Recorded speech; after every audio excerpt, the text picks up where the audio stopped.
everybody, and welcome to Wine Library TV. I am your host, Gary Vaynerchuk. Are you the ultimate Vayniac? That is the question today. And the link that you see over here, or you may see it down here, but today, you're seeing it over here, we have a very, very special announcement to make. We've teamed up with VO.com and with Viral, which is a great show that website puts on, and we're putting together the Ultimate Vayniac Contest. I can go on and on about it, but the link over here will explain it. But ultimately, here's what it comes down to. If you're in the mood to make a video, and a lot of you have already, so you should resubmit them, you will be able to have dinner personally with me at your home where I will bring all the wine. And so that is really the gist of it. I hope you check it out, and you don't have a lot of time. We've got 12, 11, 10 days for submissions. So please check out that link, and most importantly, I'm super excited. I'd love to see what you guys can do. I know a lot of you have already done them, things that you've sent in to me. Please submit it there, because there's some benefits. Value, value, value, value, value. That's right. That's what we're talking about today. We're talking about 4 value wines. Got a couple emails last night, a couple of hate mails, little, bomb threat type stuff like, if you don't start doing wines under $15, I'm going to punch you in your neck. My neck is soft. I don't want to get punched in the neck. And so today, we're going to do 4 wines that are under $10 or at the $10 mark and under, that all have 90-point scores and value-driven. Mixed it up a little. We've done a couple of these things, but we got some really interesting varietals and some cool things to talk about. So we're going to do that, and that's going to be a heck of a lot of fun. Big tasting in New York City tonight. I'm getting together with a bunch of people from New York, New Jersey area. Looking forward to that. I will see you there tonight. I'm going to bring a nice bottle of Beringer White Zinfandel for sure, at least. So let's get into the wines, because that's what we taste here. The vino, the juice. We're starting with a very interesting little producer, Fruitier, 2005 Muscadet. So this is a Domaine de la Fruitier Muscadet, which is a nice little wine for 8 bones, and very intriguing. From the Loire Valley, $8 and 90 points. Josh Reynolds, and we're starting with this wine today because yesterday night I was lucky enough to go to a 1995 California Cab tasting where we tried Caymus and Caymus Special Select and Peter Michael and Dominus and Ridge Montebello and Montelena and Barons and Hitchcock and Beringer Private Reserve, and we had a whole bunch of fun, a lot of really interesting 95s. The one that won the wine of the night for me was the 95 Arrowwood Reserve Cabernet, with Caymus coming in pretty close. The regular Caymus blew away the Reserve Special Select, which was really interesting, 95 vintage, and it was a lot of fun, and the Schaefer Hillside Select was magnificent. Anyway, at this wonderful dinner with 10 people was the Josh Reynolds, a great wine critic, writes with Stephen Tanzer at the International Wine Cellar, and he was a lovely guy. Good dude. I mean, just a great, great guy. We hit it off, and so I'm excited to try this. 90 points, Josh Reynolds, 8 bones. Let's give it a whirl. Now, Muscadets are really great little wines for the summertime. As the spring air is starting to hit me, you got to wear a little lilac, so I'm feeling the little Easter buzzes in the air. I mean, there's a lot going on. And Muscadet is a tremendous aperitif starter wine. They're very inexpensive. And if you're like me, and if you are, you adore West Coast oysters, little Olympias, Kumamotos. These are the way to go with that pairing. They are a tremendous pairing and an inexpensive way to drink an entire bottle of wine for $8 that gets 90 points. I mean, this is really exciting. Let's give it a whirl. I'm a huge, huge fan of Muscadet. I've been really excited to do one on the show for a while. This is the Petite M Cuvée, they call it.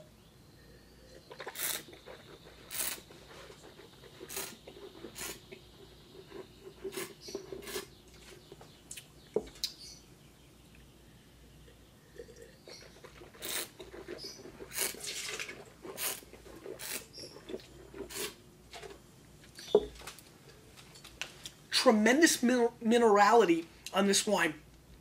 Has a really nice grapefruit aspect to it. Let's go ruby red grapefruit aspect, but not like New Zealand Sauvignon Blanc where it's obvious.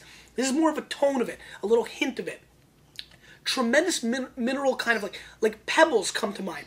Like the little, almost like some people make those really fancy aquariums and they use those little stones.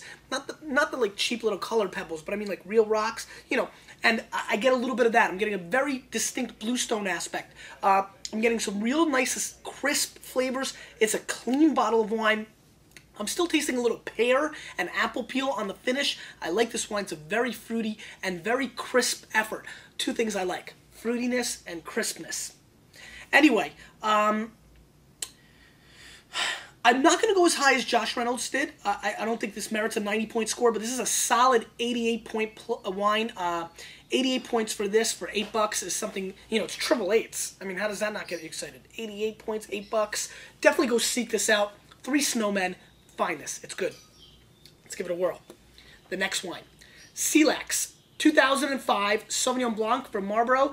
90 points wine spectator, 10 bones, a long time favorite Sauvignon Blanc of Gary Vaynerchuk. Ooh, no third person. But big fan of this winery. Big fan of their wines for a long time. Have not had the 05 effort, but I've been drinking these for about 4 or 5 years with great results. New Zealand Sauvignon Blanc, as many of you know, is something I'm very passionate about. They're a lot of fun, great wines, and let's give this a whirl. A little bit of a nice light color, not too intense, pretty light in its look. Right off the bat, I mean, if you're going to miss a blind tasting, if you're going to miss what a New Zealand Sauvignon Blanc is, then you've really not had many experiences with it, because this is crystal clear, spot on, grassiness, a little bit of cat pee in the hizzy, and you know, I know the cat pee scares certain people, but don't fear the cat pee. Embrace the cat pee, because when you embrace the cat pee, covered by a lot of fresh lawn, you know, you just mowed the lawn, you bagged it all up, and you threw it on your cat, and then they got scared, you know, and like, little got scared, you know. That's the aromas that are coming through on this wine very clearly. Yeah. Let's give it a whirl.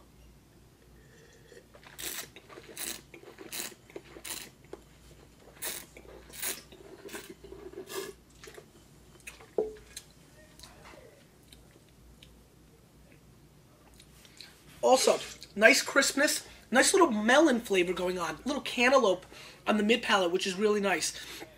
Lemon peel, very zesty, good strong finish, nice acidity balance with the finish, which I like a lot. Almost like a Dole canned pineapple flavor, which is quite nice and fine with me. Good wine. Again, I don't know, maybe I'm in a little bit more of a conservative mood today. Yeah, I'm in a little bit of more of a conservative mood today, so let's go there. I'm going to go 87 plus points on this wine. It's a good effort. I feel that it gets a little sugar-fied there on the finish, which bothers me. I think some of the New Zealand Sauvignon Blancs have to be careful not to become a little bit too close to candy. Be careful. Beware of the candy. And I'm no dentist. I'm not worried about cavities. I'm just worried about you losing the true essence of the flavor profile. This gets a little sugar-fied for me, and that's what's really holding me off from going into the upper 80s or 90s. 87 plus, good bottle of wine, delicious. Good crispness, too. And maybe I'm being a little harsh. Let's go to 88 points. But with that all being said, you know, I definitely think 90 points is a little bit off base. Let's move on. This is the DiMaggio 2005 San Gervase. We've done some of the wines from DiMaggio in the past, consistently getting great scores. This is a real scary wine. 12.5 alcohol content San Gervase. That is 90 points. Robert Parker for 7 bones. That's pretty serious, and I've been dying to try this. This is actually one of our biggest selling wines in the store as well right now. And this is from Elise, which is a great little area, and I'm dying to try this. Great color. I mean, wow. Really packing color for 7 bones. Real dark for San Gervase, actually. Very dark, actually. Let's give it a whirl.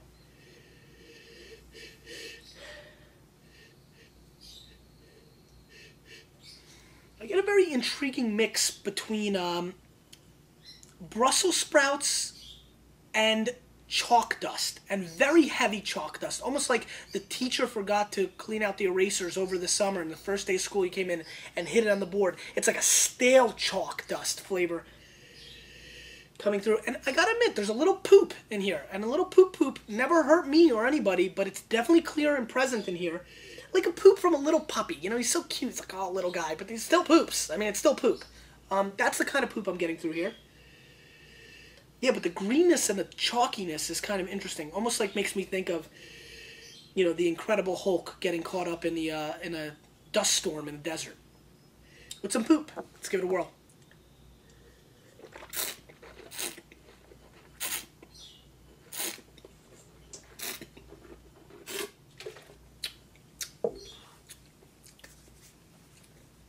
You know, how do I get more? Okay. Wow.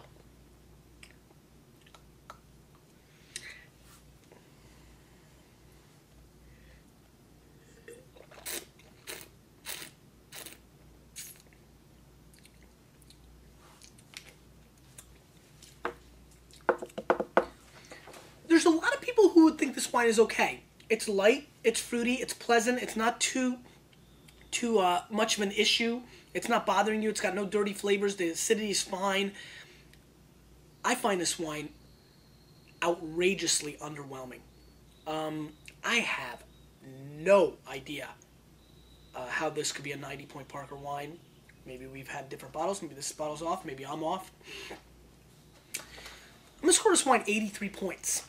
And mainly that's because I'm a huge Santana Moss fan from his days on the Jets, but also because this wine deserves 83 points. It's very light and flabby. It's got no characteristics whatsoever that are true in any sense of the word. It's almost like a white piece of paper. You know what I mean? That's what it's doing. This wine is very underwhelming, light-bodied. This is not my cup of tea. Okay, let's finish off with something very different and very interesting. I'm having a lot of fun. It's a good show.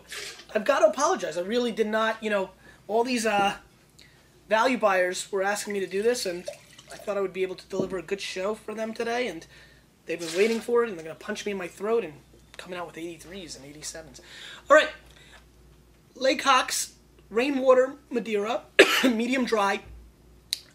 Madeira from the Portugal islands of Madeira, $10 US, 90 points Wine Spectator, and these are really interesting wines. Now, Madeira, coming from Verdeo and indigenous grapes like that, Malvasia, there's a lot of other things you can blend with Madeira, is a very interesting thing. It's a fortified wine. It's got a long history. In the 1800s, in Madeira, they didn't have shipping yards. So what they would do is they would make the casks and put it on the beach and wait for the ships to come and get them.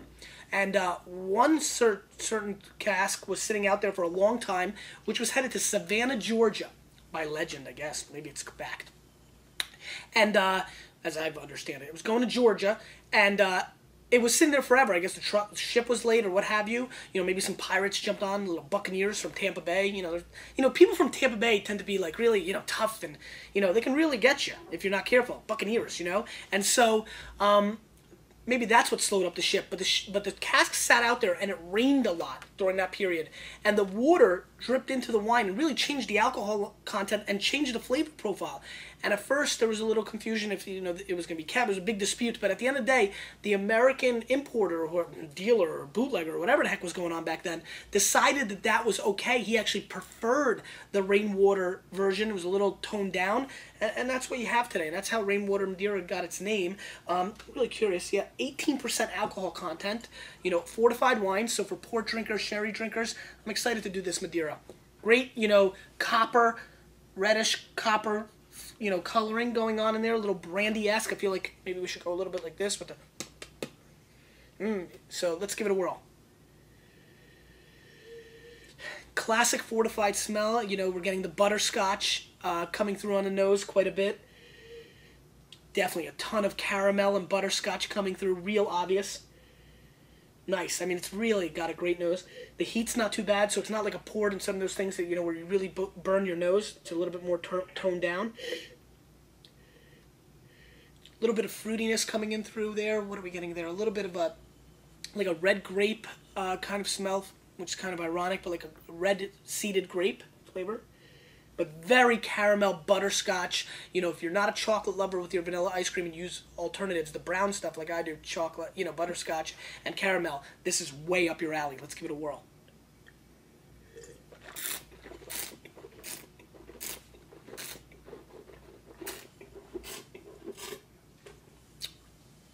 This is to be used with an aperitif or an after-dinner drink.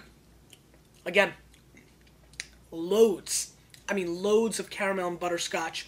Getting a little hint of honey as well. really quite nice and polished. You definitely get an enormous amount of heat in your palate, 18% alcohol, but not quite like a port, or definitely not like a brandy or a scotch or anything of that nature. A very pleasant drink. Maybe a little bit more than the slurping. We need to go with a little bit of the sipping kind of.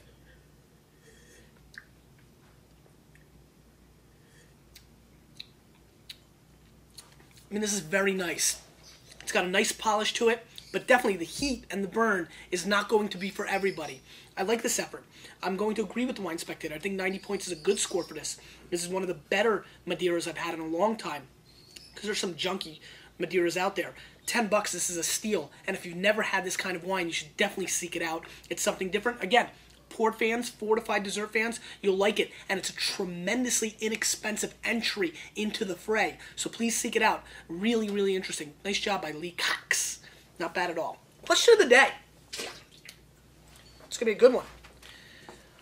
Let me make this statement before the question of the day. I really want to get a lot of videos on this VO contest. I want to show that the Vayniacs are behind the show and into it, and it's obviously a great grand prize, and I want to impress those guys over there and show what we're all about. So please, everybody, this weekend, if you can put it together, and I'll even do something better. I was not planning on doing any more free shipping this year, but if we're able to obtain 35, 40 unique videos as a team, so now you're going to have to root each other. Let's get out the pom-poms, little cheerleading action. If we're able to obtain that kind of number before the deadline, we will come up with something for the entire Vayniac Nation. Question of the day. If you win the Vayniac contest and I come to your house, what are you going to serve for dinner? You and 8 friends, me, your house? Are you kidding me? Win this. Because you and Rainforest Madeira and a little bit of me, we're changing the wine world, aren't we?